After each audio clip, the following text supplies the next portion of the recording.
tidak hanya lingkungan yang kemudian dirusak oleh si Undang-Undang Cipta Kerja ini, antar masyarakat pun kemudian rusak juga nih dengan undang-undang ini, Bang.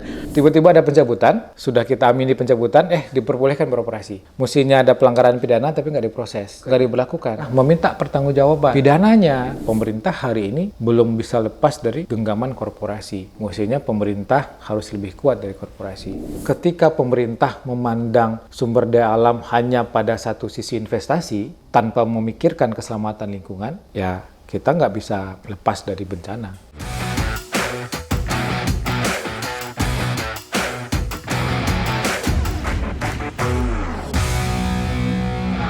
Kembali bersama saya di Abraham Samad Speak Up. Netizen, hari ini seperti biasanya saya menghadirkan tamu yang luar biasa. Ini sahabat kita semua, Bung Roni Saputra. Assalamualaikum, Bung Roni. Waalaikumsalam, Abang. Netizen, Bung Roni ini adalah Direktur Penegakan Hukum Auriga Nusantara yang concern terhadap lingkungan hidup ya. Betul. Bang Roni ini kan kita prihatin ya melihat kemarin ada bencana Sumatera, Aceh, dan lain-lain sebagainya. Gambaran besarnya mungkin ini disebabkan oleh adanya deforestasi ya. Mungkin gambaran besarnya. Kemudian pengelolaan sumber daya alam yang berantakan, tambang yang gila-gilaan, ilegal maupun legal. Bisa nggak Bang Roni jelaskan kepada kita semua ya, sejauh mana Auriga selama ini melakukan riset nih terhadap mungkin deforestasi lingkungan kita yang menyebabkan, ya kalau kita lihat sekarang banyak bencana ya, bencana banjir. Kemarin baru-baru longsor lagi Bang Roni. Betul. Di Bandung Barat kalau nggak salah ya. Ini semuanya kalau kita lihat ini potret penyebabnya adalah kerusakan lingkungan. Mungkin seperti itu di kepala saya. Tapi mungkin Bung Roni pasti lebih tahu persis nih apa penyebab. Bisa nggak Bung Roni jelaskan riset-riset yang pernah atau penelitian di lapangan yang dilakukan Auriga sehingga menemukan bahwa memang penyebab dari kerusakan alam lingkungan ini disebabkan oleh adanya penggundulan hutan, adanya tambang dan lain-lain sebagainya. Ya, makasih Bang. Ya, dari riset yang kami lakukan di Auriga Nusantara, kita menyebutkan ada dua pola deforestasi atau hilangnya tutupan hutan. Nah, hilangnya tutupan hutan, ada yang kita sebut dengan deforestasi legal dan ada deforestasi ilegal. Jangan dulu, ini deforestasi netizen itu pengundulan ya. Betul, ya. Supaya netizen ikut ini. Ya. Nah, yang dilakukan secara legal itu ya dengan pemberian izin oleh pemerintah. Nah, ini yang luas sekali nih Bang, deforestasi legal ini. Karena ketika pemerintah memberikan hak pengelolaan kepada swasta, korporasi, nah nanti kan mereka bisa melakukan pembukaan lahan ya. Mereka bisa menebang pohon, mengganti pohon dengan sawit yang katanya pohon hutan. juga. Karena bisa berfoto-fotosis gitu ya. Nah, lalu juga tambang dan lain-lain. Nah, dan problemnya pemulihannya seperti apa? Nah, ini yang kita tidak pernah temukan. Idealnya ketika si perusahaan diberikan konsesi, misalnya kalau dulu istilahnya ada HPH, dia boleh nebang kayu, pilihan. Nah, setelah kayu ditebang, harusnya kan ditanami lagi. Penghijauan kembali. Dihijaukan kembali. Nah, lalu ada HTI, hutan tanaman industri. Kalau kita sebut kebun kayu. Nah, yang ditanam itu eukaliptus misalnya, yang bentuknya monokultur. Jati. Nah, ini kan akan mengganggu kemampuan dari tanah untuk menyerap dan menampung air. Nah, ketika hutannya itu bentuknya monokultur, apalagi kalau ditanamin sawit, pasti akan berubah fungsinya. Jadi nggak bisa disamakan kalau kita tebang hutan, terus tanam sawit, itu dikatakan tetap hijau, nggak bisa dikatakan tetap hijau, Bang. Kalau dilihat hijau betul, tapi kan fungsinya tidak sama. Nah, inilah yang kemudian berkontribusi terjadinya bencana longsor, karena tanah tidak lagi punya kemampuan untuk menahan laju air, apalagi kalau kemudian cuacanya ekstrim.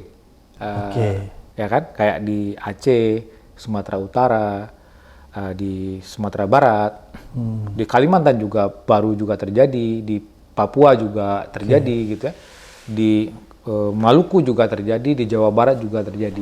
Nah, ya karena tidak lagi ada yang punya kemampuan, alam tidak lagi punya kemampuan untuk menahan lajunya air yang begitu besar.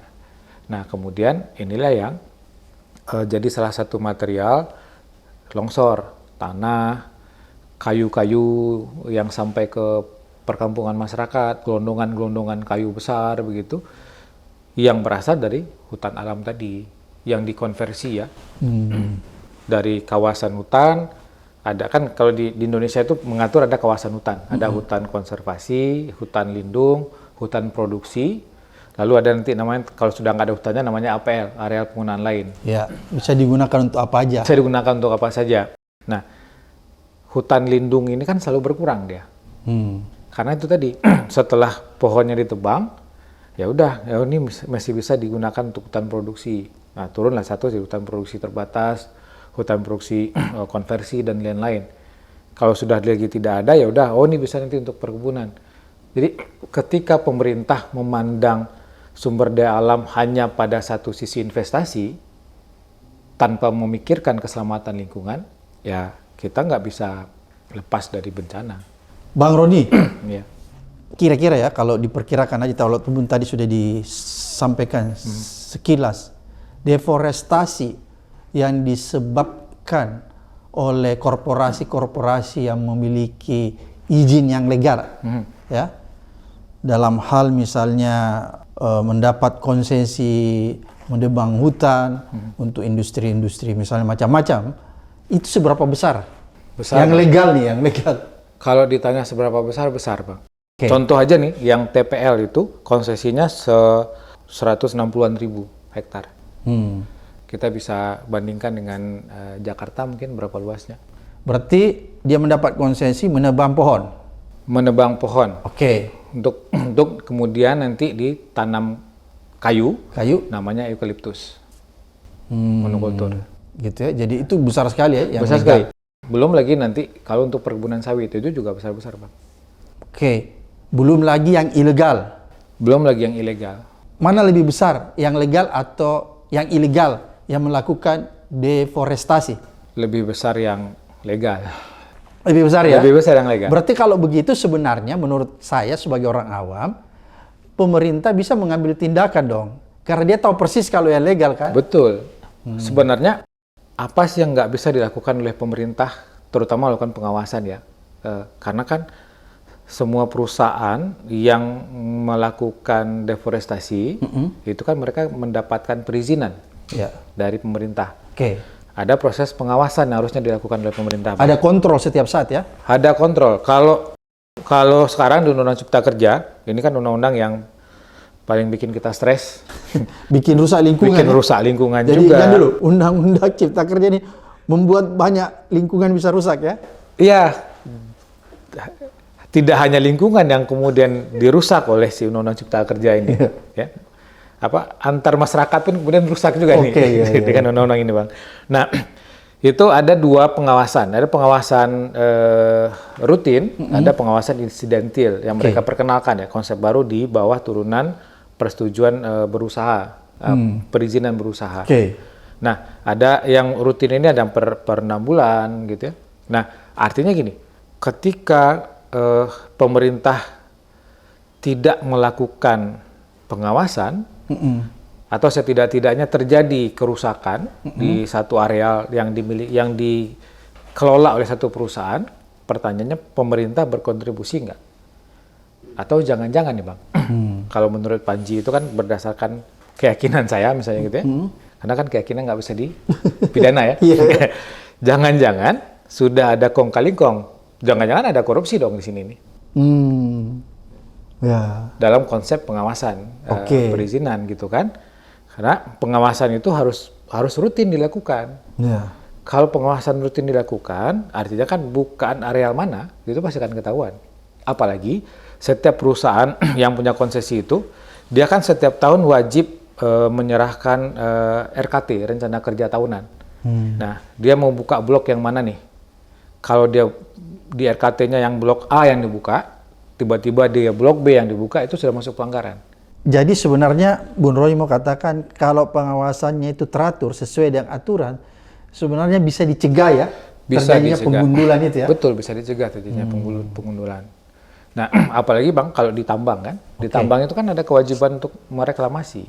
Iya, bahkan ada uang yang disetorkan. Betul, ada uang yang jaminan disetor. namanya, jaminan namanya. reklamasi. Iya. Saya ingat betul waktu saya di KPK. Nah, jaminan itu kan di awal disetorkan kan.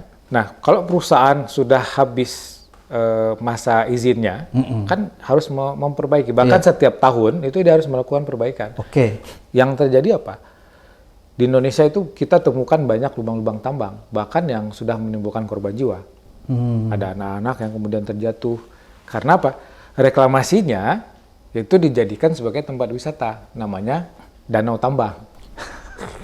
Jadi tidak direklamasi Tidak ya? direklamasi. Harusnya ditimbun kembali, Harusnya ditimbun terus kembali. ditanamin. Betul, Makanya kan kewajibannya itu dia harus membayar uang reklamasi. betul.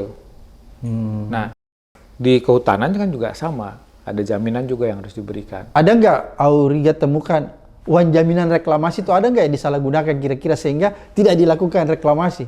Kan menurut saya kalau uang reklamasi itu sudah dipegang, begitu misalnya perusahaannya One Prestasi, ya dia tidak melakukan reklamasi, kan duit itu yang bisa dipakai oleh pemerintah untuk melakukan reklamasi. Kita sih berharap ini bisa jadi satu kajian, bukan hanya kajian, harusnya KPK turun tangan, Bang. Ya. KPK harus turun tangan, karena kan isu soal dana jaminan reklamasi ini, itu kan sudah lama. Iya. Sejauh mana pertanggungjawabannya, bagaimana pengelolaannya, ketika tidak direklamasi, dananya harus diapakan, kalau misalnya direklamasi, dananya harus dikemanakan. Nah, sampai hari ini, kita belum menemukan semacam pertanggungjawaban yang clear soal pemanfaatan dana reklamasi. Iya, karena kan sebenarnya peruntukannya kalau saya ingat itu bahwa jaminan dana reklamasi itu diberikan kepada pemerintah agar supaya ketika perusahaan tambang itu selesai dan dia hengkang begitu saja, uang itu bisa dipakai oleh pemerintah untuk melakukan penghijauan kembali. Untuk melakukan penghijauan dan mereklamasi. Iya, bukan masuk ke bank saku. Itu tadi kita bicara hutan. Berarti kalau pertambangan juga memberikan kontribusi yang cukup kuat ya, cukup besar. Cukup besar, Pak. Kalau kita lihat di citra satelit misalnya Kabaina, itu kan pulau kecil yang di atasnya ada belasan tambang. Padahal kecil pulaunya. Atau Raja Ampat, Pulau Gak yang kemarin sempat di hidden itu, kerusakan ada tambang di atasnya. Itu kalau kita overlay, Bang, izin tambangnya dengan pulaunya lebih besar izinnya. Jadi pulaunya di tengah-tengah, izinnya sampai di luar. Jadi izin yang dikeluarkan pemerintah itu luasnya jauh melebihi dari besarnya pulau. Dan parahnya ada lebih dari 300-an izin tambang di pulau-pulau kecil. Undang-undang tentang pesisir dan pulau-pulau kecil itu melarang ada tambang di pulau-pulau kecil. Itu ditabrak semuanya? Faktanya begitu, dan itu legal. Karena izin diberikan oleh pemerintah. Bukan pertambang ilegal ya? Legal ya? Itu yang legal, Bang. Belum yang ilegalnya, itu yang legalnya. Kan secara logika kan aneh menurut saya. Sudah ada aturan yang melarang, tapi kok pemerintah tetap memberikan izin? Nah, karena tadi itu pola pikir yang digunakan, mindset yang dipakai itu adalah rezim investasi di sumber daya alam. Kan menarik investasi sebesar-besarnya. Pokoknya ini sumber daya alam kita banyak, silakan dikeruk oleh perusahaan-perusahaan manapun, mau asing, mau apapun begitu, silakan diambil. Yang penting ini dianggap nanti akan menyerap lapangan pekerjaan. Serta menghasilkan revenue. Tapi kita bisa lihat sampai hari ini apakah itu menghasilkan atau tidak. Bahkan juga angka pengangguran semakin tinggi. Revenue nggak signifikan? Nggak signifikan. Pajak juga ya, kalau kita hitung misalnya. Kalau pajak besar, Bang, mungkin kita sudah tidak berada di posisi hari ini. Ya. Karena kalau bicara soal pajak itu, yang mesti diperhatikan itu kan pemerintahnya serius nggak melakukan bukan penarikan pajak di masyarakat ya, terutama yang di ekspor impor ya. Itu kan menjadi masalah besar juga hari ini, Bang. Banyak nggak Anda temukan bahwa di sektor sumber daya alam ini banyak perusahaan-perusahaan yang tidak punya NPWP, tidak bayar pajak ke pemerintah, banyak nggak ditemukan itu? Kalau yang pajak konvensional itu dibayar. Bayar. Nah, yang menarik itu kan soal yang ekspor impor. Nah, contoh nih, Bang. Tadi saya mau sampaikan ini. Kita kan mengirimkan sawit CPO ke luar negeri. Iya. Bisa ke Cina, ke Belanda, banyak sekali negara penerima CPO dari kita. Nah, selain CPO, kita juga mengirimkan POME. POME itu semacam apa ya? Limbah lah. Limbah sawit. Limbah sawit. Okay. Ada macam-macam. Ada limbah, ada POME, ada cangkang dan lain-lain, itu juga dikirimkan ke luar negeri. Nah, jadi di Indonesia terdaftar misalnya yang diekspor, yang dikirimkan itu adalah POME. Terus kita cari data mirroring di negara penerima, yang mereka terima itu adalah CPO. Pajak CPO dengan POME itu berbeda. Jadi ada manipulasi data ya? Ya. Nah, pertanyaannya, petugasnya masa nggak tahu? Itu berapa ton kerugian dari sektor ekspor impor aja. Makanya itu dulu kan memang selalu digembar-gemborkan dilakukan pemurnian kan, supaya bisa dipilah-pilah kan gitu. Misalnya kalau CPO gitu kan. Sama dengan pertambangan juga begitu kan. Makanya ada smelter supaya ada pemurnian. Supaya tanah nggak diangkat begitu saja kan. Tapi kan kayak nikel juga orenya kan juga sampai dikirim juga. Nah, pengawasannya ini nggak jalan. Makanya dulu kita butuh KPK. Karena ya kita dulu menganggap KPK sebagai lembaga independen bisa melakukan ini. Pengawasannya bisa dilakukan, penindakan bisa dilakukan. Kalau sekarang saya nggak tahu, Bang. Kayaknya Abang lebih tahu lah kalau sekarang. Oke, Bang Roni, ini menarik apa yang Anda sampaikan. Ini kan tiba-tiba kita tertarik ya dengan pernyataan pemerintah kemarin ya. Dia sebutkan bahwa pemerintah secara resmi sudah mencabut izin 28 perusahaan yang selama ini beroperasi yang dianggap melakukan pelanggaran. Jadi di kepala kita, oh ini 28 perusahaan ini, mungkin inilah perusahaan yang mendapat konsesi di daerah Sumatera dan Aceh. Yang terjadi apa tuh kemarin, longsor banjir, bencana Bisa nggak Bung Roni sampaikan kita, benar nggak ke-28 perusahaan ini memang punya izin konsesi di daerah bencana kemarin? Nah ini menarik, Bang. Jadi waktu pas kita membaca beritanya, ini keren nih pemerintah nih, berani pemerintah gitu kan? Langsung kita salut. Kemudian kita coba cek satu-satu perusahaannya. Ada yang tidak di daerah bencana, Bang. Ada beberapa perusahaan, bukan hanya beberapa, banyak perusahaan kemudian yang izinnya dicabut, itu tidak berada di daerah bencana. Jadi di luar dari itu bencana? Di luar bencana. Misalnya ada yang di Damasraya. Damasraya itu di daerah Sumatera Barat. Itu nggak terdampak bencana longsor kemarin. Ada di Riau. Itu juga tidak terdampak. Perbatasan ya, Sumbar Riau itu juga tidak terdampak bencana. Jadi ternyata 28 perusahaan yang dibekukan izinnya ini tidak semua berada di wilayah bencana. Jadi kemudian sebagian teman-teman berasumsi, jangan-jangan ini gimmick dari pemerintah, bahwa pemerintah sudah melakukan tindakan, langkah yang progresif, mencabut izin-izin perusahaan yang dikaitkan dengan bencana. Kalau kita cek, misalnya, ternyata ada perusahaan yang dia itu beroperasi tapi belum punya izin. Yang di 28 kemarin? Yang di 28 kemarin. Ada perusahaan yang beroperasi tapi di luar area konsesinya. Pelanggaran seperti itu ya? Pelanggaran seperti itu. Ada perusahaan yang belum bayar pajak, Bang. Nah, itu dicabut. Ada perusahaan yang belum nyetor. Agak berat itu, Bang.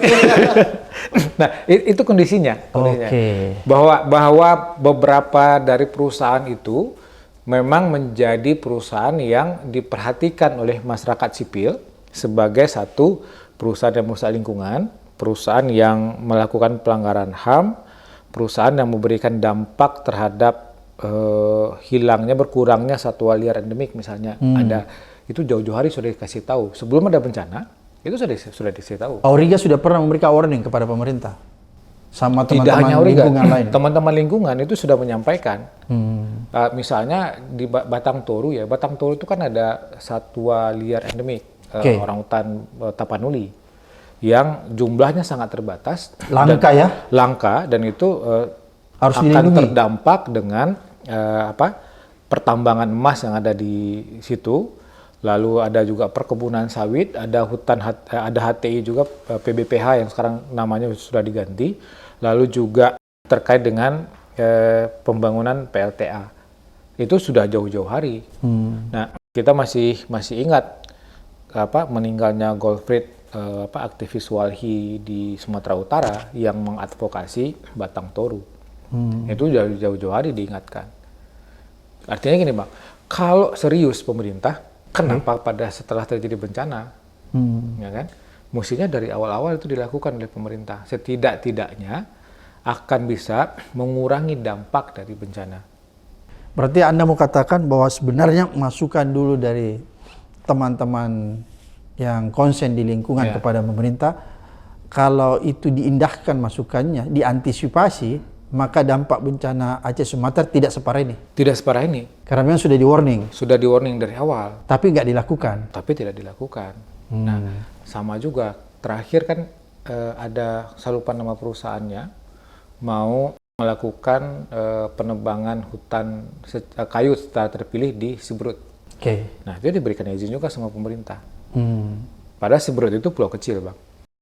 Dan Siberut itu menjadi namanya kan di daerah rawan bencana. Kita bisa bayangkan ketika hutannya tidak ada, gempa terjadi hampir setiap hari dan ada peluang tsunami besar yang akan terjadi. Nah, lalu hutannya akan ditebang. Ini kan juga akan mengganggu penyelamatan terhadap lingkungan ketika hutannya sudah nggak ada. Nah, itu yang terjadi. Termasuk ya hari ini pembukaan areal hutan yang ada di Papua untuk food estate dan lain-lain. Nah, Sumatera itu sudah mulai berkurang hutannya banyak.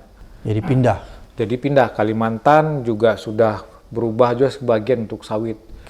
Ya kan? Sulawesi tambang tuh rata-rata Bang. Nikel, batu bara dan lain-lain. Lalu sekarang Papua sebagai penyelamat terakhir hutan itu juga sudah mau diambil, ditebangi kan, alasannya untuk food estate dan lain-lain. Oke, Bang, kita kembali. Tadi Abang katakan bahwa 28 perusahaan yang dicabut izinnya itu sebenarnya kalau mau dilihat itu tidak semua berada di wilayah bencana kemarin, bencana Aceh dan Sumatera. Pertanyaan saya, ada nggak perusahaan yang nyata-nyata punya kontribusi terhadap dampak bencana kemarin di Aceh dan Sumatera yang berada di wilayah itu, toh hari ini nggak dicabut izinnya? Ada Bang, ada. Kalau kita kan sebenarnya gini, kemarin kita coba melakukan penelitian terfokus di satu konsesi TPL. Itu setidaknya bisa dijadikan metodologi oleh pemerintah untuk melakukan evaluasi seluruh perizinan yang ada di Indonesia. Ya bisa dilihat nanti misalnya perusahaan-perusahaan, karena kan kayak di Sumatera di Aceh gitu ya, itu kan dulu ada perusahaan yang terafiliasi dengan Pak Presiden. Nah, di media sosial juga sudah disebut juga namanya. Nah, itu kan mesti dicek juga. Dicek, diverifikasi kebenarannya? Tidak hanya ada 28 perusahaan yang ada di situ. Nah, belum juga terkait dengan perusahaan-perusahaan tambang misalnya, itu juga belum semuanya dicek. Nah, lebih dari ada ribuan izin perusahaan yang diberikan ke perusahaan-perusahaan yang ada di daerah Sumatera yang harusnya dievaluasi. Nah, dulu waktu di KPK kan punya program GNPSDA yang melakukan penyelamatan sumber daya alam yang melakukan evaluasi perizinan. Nah, ini yang mestinya harusnya dilakukan. Seluruh perizinan itu harus dievaluasi, lalu kemudian mau dia berkontribusi langsung atau tidak langsung dengan bencana, tapi ketika daerah itu merupakan daerah rawan bencana, maka itu harus diperhatikan secara khusus oleh pemerintah. Nah, sama Bang, yang TPL ini, yang khusus di daerah Air Raja, itu kan ditetapkan juga oleh pemerintah. Jadi kita coba buka peta kerawanan bencana. Nah, di peta kerawanan bencana yang dikeluarkan oleh pemerintah, daerah itu termasuk kategori daerah yang rawan. Karena lerengnya yang curam, tetapi tidak ditetapkan sebagai kawasan lindung oleh pemerintah, dijadikan sebagai kawasan hutan produksi terbatas. Dia harus masuk kawasan hutan lindung. Harusnya kan dilindungi. Nah, tidak boleh dikorek-korek. Tidak boleh dikorek-korek kan. Nah, kenapa? Karena ketika dia dikorek saja, itu akan dapat menyebabkan longsor dan lain-lain, bencana alam, erosi dan lain-lain itu pasti akan terjadi. Nah, daerah-daerah seperti ini yang menurut kita, ini harusnya dilakukan oleh pemerintah gitu Bang. Nah, kalau pertanyaannya apakah ada, kalau misalnya metode itu dilakukan oleh pemerintah, kita berkeyakinan akan lebih dari ratusan perusahaan yang harus dimintakan pertanggungjawaban. Di wilayah bencana kemarin? Di wilayah bencana termasuk juga, karena kan bencana Sumatera itu kotak Pandora sebenarnya. Jadi begitu dia terbuka bisa membuka ke tempat. Ya, karena kan pasca bencana Sumatera, di Kalimantan juga terjadi banjir juga kan. Lalu di Papua juga, di Maluku juga yang daerahnya itu sudah habis karena tambang nikel. Nah, yang bukan tidak dipikirkan, mungkin pemerintah berpikir bahwa ketika tambang ataupun kemudian konversi hutan ini dilakukan, yang akan terdampak pertama adalah masyarakat setempat.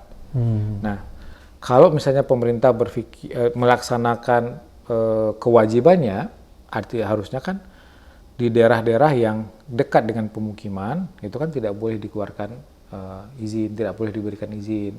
Bahkan juga daerah-daerah yang konturnya itu dapat menyebabkan bencana. Nah, kembali misalnya ke TPL Bang.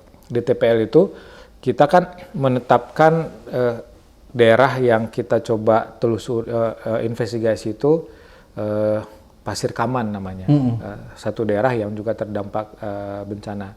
Nah, jaraknya memang jauh. Kalau kita tarik lurus itu sekitar 20 km.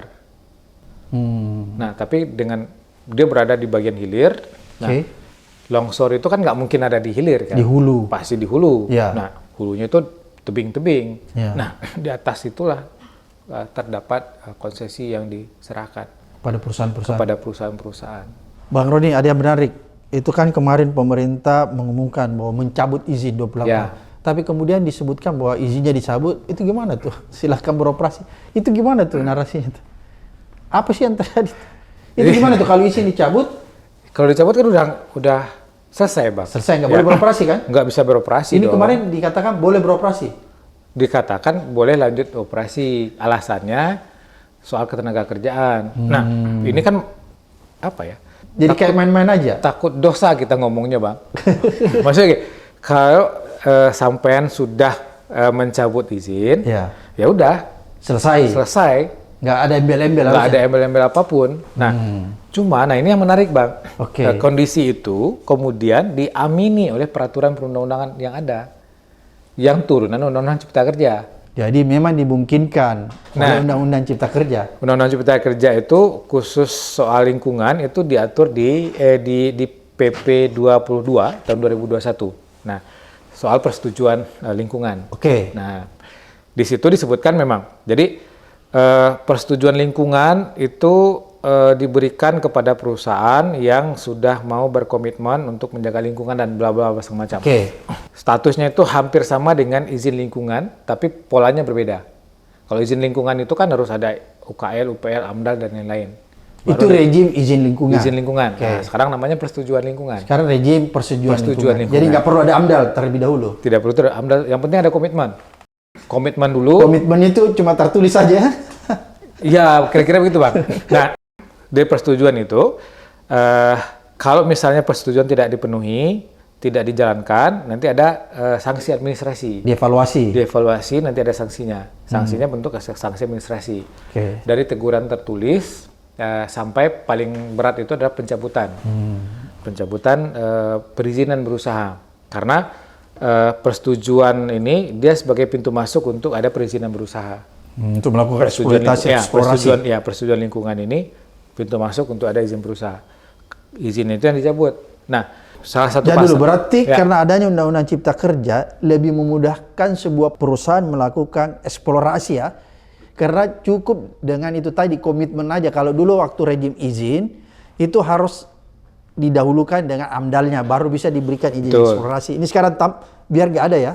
Yang penting komitmen aja. Yang penting komitmennya, AMDAL-nya tetap ada, bisa dibangun pada belakangan proses. Nah, sambil berjalan lah kira-kira bahasanya begitu. Jadi berarti dimudahkan memang. Dimudahkan. Karena memang Undang-Undang Cipta Kerja kan memang rezimnya kemudahan berusaha dan kemudahan investasi. Nah, jadi setelah itu sanksi terberatnya itu adalah pencabutan. Pencabutan itu kalau misalnya denda administrasi nggak dibayarkan, jadi ada teguran tertulis, ada paksaan pemerintah, ada denda administrasi, ada pembekuan sementara, ada pencabutan. Nah, pencabutan ini bagian paling akhir.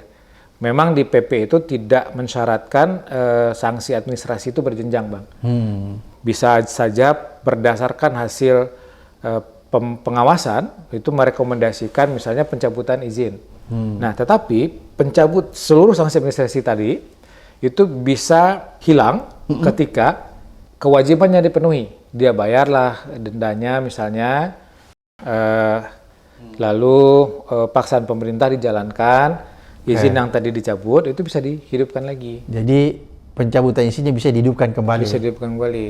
Jadi yang dimaksud pemerintah ini mencabut izin bukan izin konsesinya ya. Oh, izin administrasi nih. Izin administrasinya. Saya pikir pencabutan itu dia mencabut izin konsesi bagi perusahaan, bukan itu ya? Bukan. Jadi karena tetap perusahaan itu mempunyai konsesi terhadap satu wilayah ya. Nah, satu yang kedua metodenya sih menurut kita juga jadi catatan nih, Bang. Kan rilis kemarin itu yang menyampaikan pencabutan izin itu Satgas PKH. Kalau di rezim administrasi itu siapa yang memberi izin, maka dialah yang berhak untuk mencabut. Konsesi tadi kan izinnya dari kehutanan. Kehutanan sama lingkungan. Lingkungan itu izin apa tadi persetujuan lingkungan itu dari Kementerian Lingkungan Hidup. Nah, kalau dia kehutanan dari kehutanan, kalau dia tambang dari SDM. Dari SDM, tambang dari SDM. Itu yang mencabut izinnya. Nah, kemarin ketika rilis itu yang terakhir saya coba memahami sebenarnya apa yang dicabut. Apakah izin konsesinya yang dicabut atau yang lain gitu. Nah, semalam saya coba googling, dapatlah informasi satu berita dari webnya Kementerian Lingkungan Hidup. Artinya apapun isi beritanya, setidaknya kita bisa percaya karena itu adalah lembaga resmi. Nah, di situ disebutkan 28 ini yang dicabut itu adalah persetujuan lingkungan. Artinya mencabut adalah Kementerian Lingkungan. Nah, kalau dia mencabut persetujuan lingkungan, berarti dia menggunakan pendekatan PP 22/2021 tadi. Sehingga memungkinkan kemudian dihidupkan lagi. Ya, kalau dia sudah penuhi syarat-syarat pencabutannya yang menyebabkan dia dicabut, dia dihidupkan kembali. Nah, pertanyaannya adalah apakah benar seluruh perusahaan tadi itu terindikasi menjadi perusahaan yang menyebabkan bencana longsor? Kalau misalnya terkait dengan bencana longsor, otomatis izin itu kan dia harus pulihkan. Pertanyaannya sampai kapan dia bisa memulihkan? Dia harus pulihkan dulu lingkungan ya, baru diberikan izin kembali. Nah, kalau sekarang kan faktanya nggak demikian, Bang. Artinya tata kelola perizinan yang menurut pemerintahan Jokowi sebelumnya serampangan, kemudian dilahirkanlah Undang-Undang Cipta Kerja, lebih parah lagi tata kelolanya kan. Kan sederhananya begini, kalau itu masalah lingkungan, artinya ketika izin dicabut, dia boleh diberikan kembali kalau dia sudah memperbaiki lingkungannya. Kalau dia sudah memperbaiki lingkungan. Ibaratnya dia sudah melakukan penghijauan kembali di tanah-tanah yang gundul. Kan begitu kan logikanya? Betul. Ini kan dia belum melakukan. Belum melakukan. Terus dikembalikan lagi. Dikembalikan lagi. Ya monggo silakan saja gitu kan. Diberikan hak mereka untuk kembali melakukan beroperasi lah kira-kira gitu.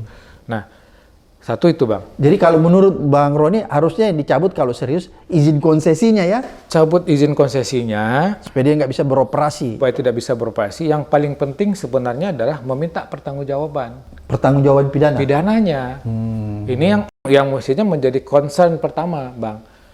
Apalagi kan di Indonesia efek jera itu bisa diberikan lewat pemidanaan. Oke. Kalau perdata itu ya soal ganti rugi hak. Iya, iya. Administrasi itu soal pemenuhan syarat-syarat aja kan. Nah, kalau mau korporasi ini betul-betul jera, ya udah pidananya dijalankan.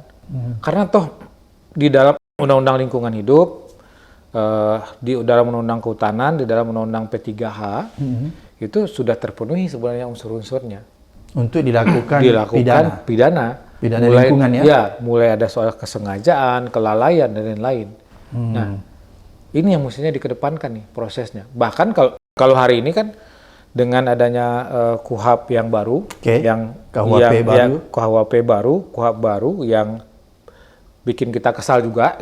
Setidak-tidaknya ada hal yang bisa digunakan soal pemidanaan terhadap korporasi. Nah, itu kan sudah diadopsi di dalam KUHP yang baru.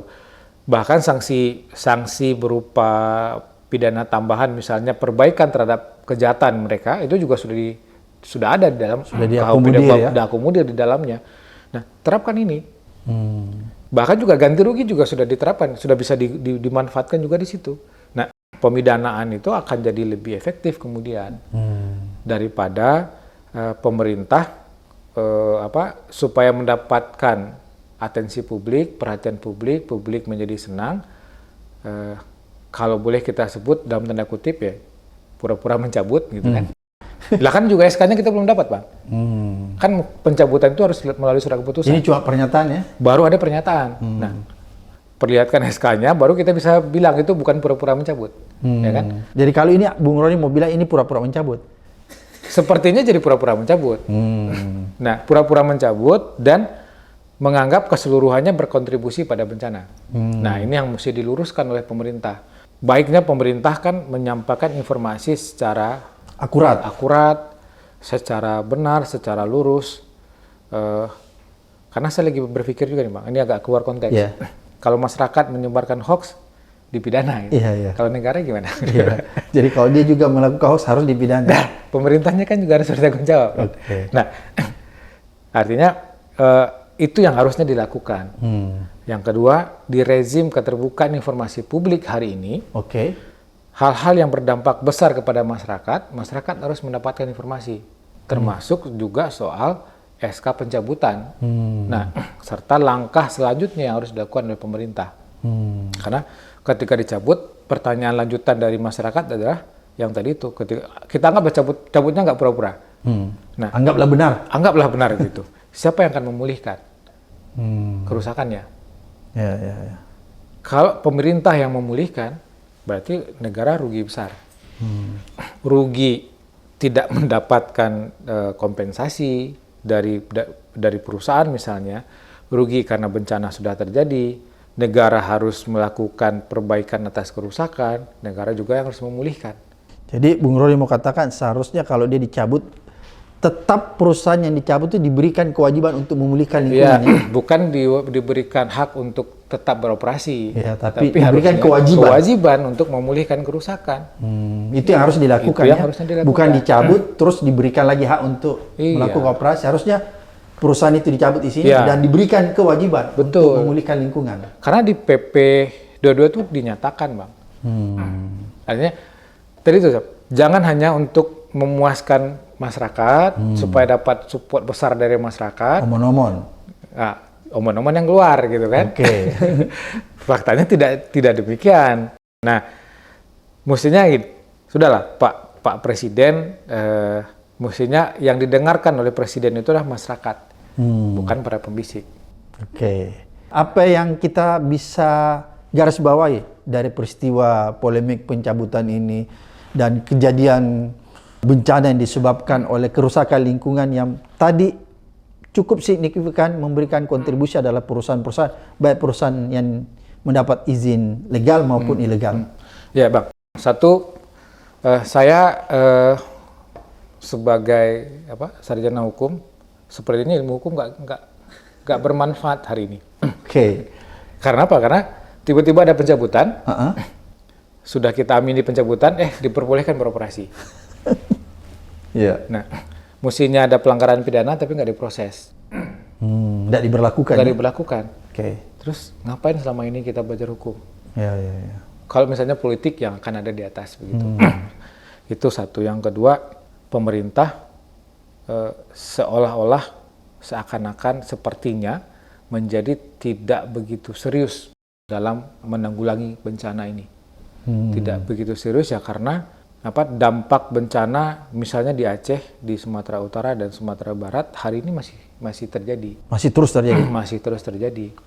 Karena apa? Karena ya yang bagian hulu itu yang harusnya direstorasi lebih awal, harusnya dikejar untuk diperbaiki. Dengan cara apa? Dengan cara meminta pertanggungjawaban si korporasi ini. Ketika di hulunya tidak diselesaikan, maka perkampungan masyarakat itu kan adanya di hilir, di pinggir-pinggir sungai itu tidak akan pernah berhenti. Dan himbauan kita kepada pemerintah untuk tetap tegas ya terhadap korporasi-korporasi yang walaupun dia mendapat izin resmi tetap diawasi secara ketat ya. Ya, pastinya Bang, pemerintah tidak boleh tunduk pada kepentingan korporasi. Itu menjadi catatan penting menurut saya. Pemerintah harusnya keras pada korporasi, pemerintah harusnya memaksa korporasi untuk melakukan pemulihan, pemerintah harusnya membuat regulasi yang betul-betul bisa memberikan efek jerah pada korporasi, jangan kemudian sebaliknya berdamai dengan korporasi, bahkan sudah dicabut diperbolehkan lagi untuk melakukan penambangan. Dan terakhir, nah ini juga jadi catatan menarik sih menurut saya. Selama ini pemerintah kan berdalih dengan terminologi PSN. Banyak sekali proyek-proyek yang dilabeli PSN itu merusak lingkungan, berdampak pada masyarakat, bahkan banyak terjadi kriminalisasi karena label PSN itu memungkinkan penerobosan terhadap aturan-aturan hukum yang ada.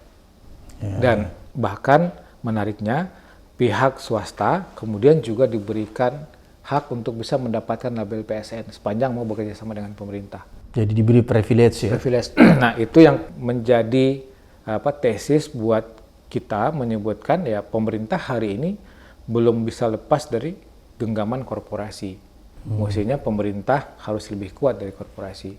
Nah, challenge ini yang mestinya bisa dibuktikan oleh Pak Prabowo sebagai orang yang dulu militer, ya kan?